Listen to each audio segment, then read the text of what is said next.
The new guide came about as a result of a partnership between WPBSA and Sport For Confidence. They chose each other to work together as a result of natural synergies between them in order to promote physical activity amongst disabled people. The new guide basically says anybody can play snooker.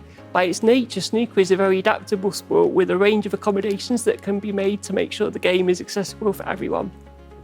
There are multiple benefits from playing snooker, be it from fine motor skills to the social elements of the game, and there are also physical benefits to playing the sport as well. Well, it's absolutely massive. It's such a great thrill for snooker to be involved, in something like this. Our new initiatives are backed by the Royal College of Orthopaedic Therapists, together with the backing of Sport England. So this isn't something that we've made up. This isn't something we're saying. It's backed by two very, very senior bodies.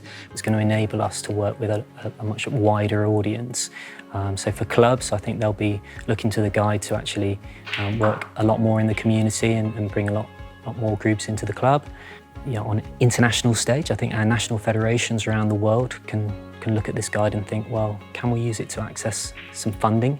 Because there's real proof there of the contribution snooker can make to people's health. I think for coaches, actually, working with new groups, realising it doesn't have to be one-to-one, it doesn't have to be junior snooker coaching necessarily, it can be community coaching. So I think there's just a whole host of opportunity out there now for our sport using this guide. An occupational therapist contacted me as part of the process of creating this guide, and she herself absolutely loves it, and she said, I can really see the benefits of snooker alongside occupational therapy. You hardly need any equipment.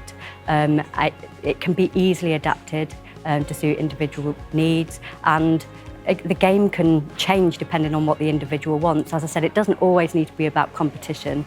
It can also be about having fun. We've always said that snooker is one of the very few sports that actually has no barriers for anybody.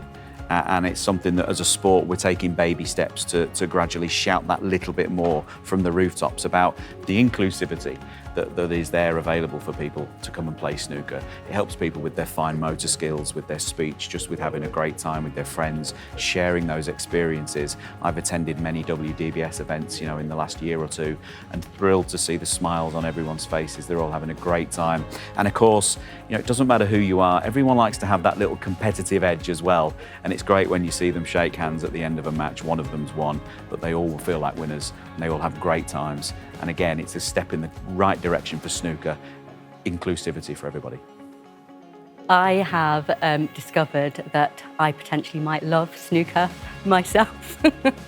The more and more I've got into the guide, working with the students, working with Bob and some other people from snooker clubs, the more I have seen myself just the power and the benefits that it has for everybody.